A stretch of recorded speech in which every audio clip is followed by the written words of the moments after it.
Doing what I don't want to do. This is going to be a lengthy article.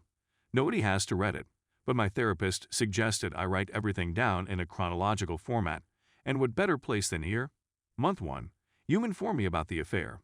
I'm devastated. I'm in awe. My darling, fantastic wife, mother of my kid and another on the way, would never do anything like this to me. I feel detached from reality, you say. I'd want to spend time with you and work on stuff. I can't fathom without having you. Of course, I forgive you. I, too, want to sort things out. I wake up less than a week after you tell me, and you're gone. You paid him a visit. You need resolution. I'm at a loss, yet I'm still going to marital therapy. Month 2, to my knowledge, you've contacted him 4 times by this point. I'm not sure what you mean. You wanted to get things done. It's just too much for me to bear emotionally. I broke you, and I'm not going to be able to mend you. It's simply too much for me. You may remark, I swallow my resentment and strive to care for you. You're pregnant, we experienced a miscarriage, and my wife is in need of assistance. Every day, we spend our days together, traveling places with our kid. When I express my feelings, I'm having a terrible time today. I'm really suffering with the notion of XYZ. You push me away, run away, and I wake up with letters from you gone. Month 3, I'm still finding you chatting to him. This guy who seems to be more lovable than I am. 10 years your senior, father to a half-dozen children from several women, a guy who threatened me and your children if I ever revealed his long-term partner about the affair. He seems to be difficult to let go of. I attempt to chat to you about how I'm feeling. You say if I do, you'll hurt me much more. My only regret is that I didn't get to have more with him. Our daughter has been born into this shambles. Month 4, I wake up to find you gone. I look up your location, his location of employment, inquire about it. I just needed to go for a drive. I look at your phone. I apologize for not being able to do more. I miss your sense of flavor. I request that you leave.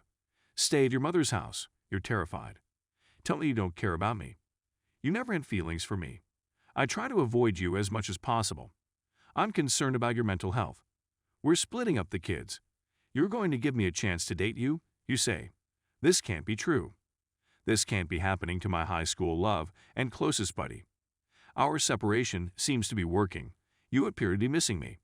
You've invited me to Thanksgiving dinner. Yes, I do. You're still conversing with him. I'm begging you to stop texting him in front of me. I go no touch for the 5th month. It seems to send you into a tailspin. You want to get things done. Let's see how it goes. I haven't been thinking clearly. I agree that I'm anxious to be with the lady I love and that none of this is true. You return to your hometown 2 weeks before Christmas. We're having a fantastic couple of weeks.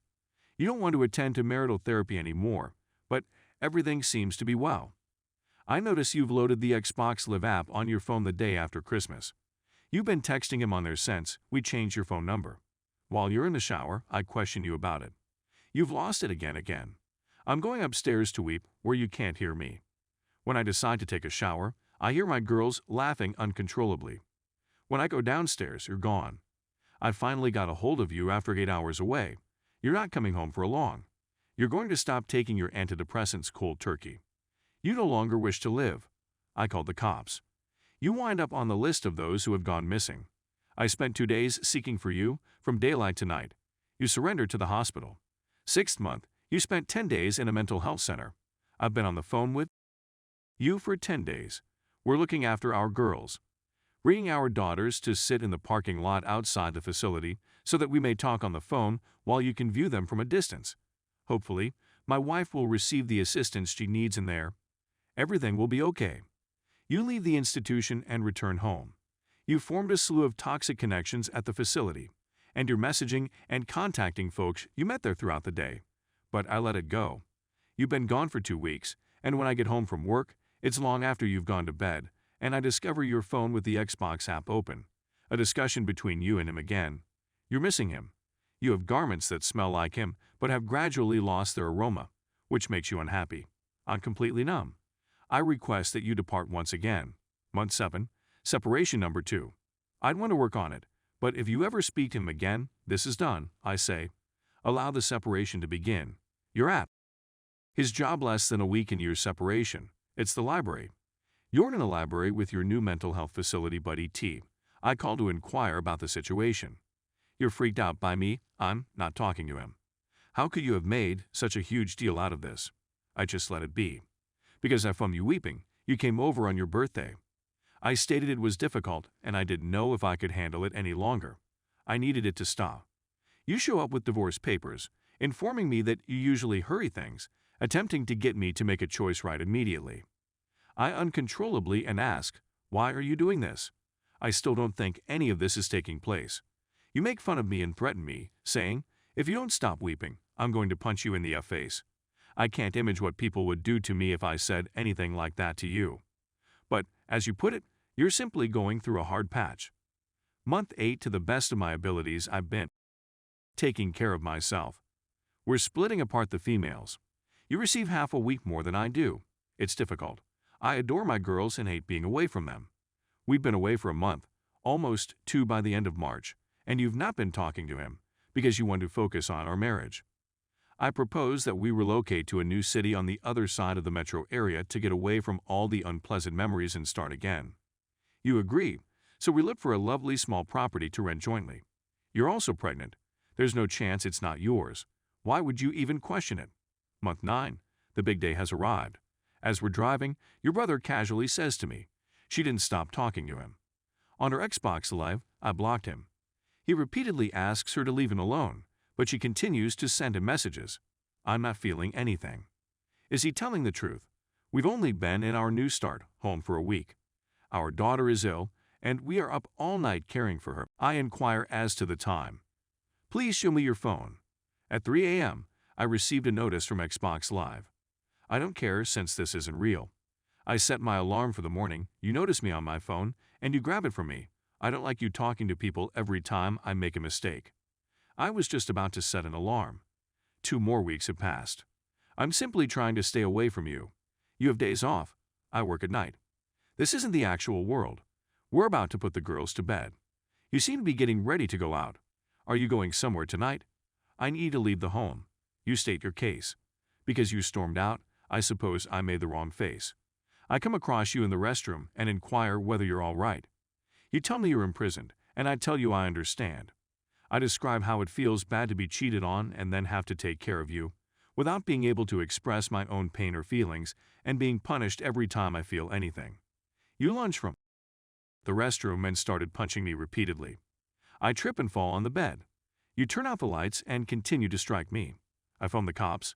You are imprisoned. Your family has contacted me. What did you do, you idiot? What did you say to her that prompted her to strike you?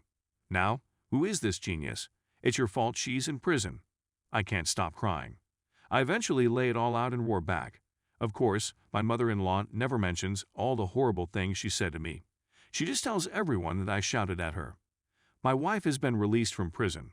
Next month's trial is scheduled. I continue to feel you have a mental health issue. That's the only way the last year makes sense in comparison to the previous decade. I discovered her sobbing in the closet. I inquired as to what was wrong.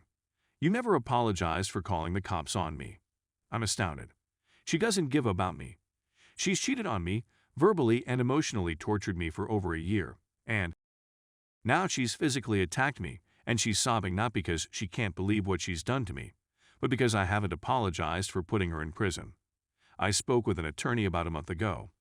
They want me to seize all you own and force you to pay me alimony and child support. I don't want any of it. All I want is for this to be finished. I adore my wife, or at least who I believed she was. I want to do all I can to provide for my 2 little daughters. But I can't keep putting up with this. She doesn't give about me.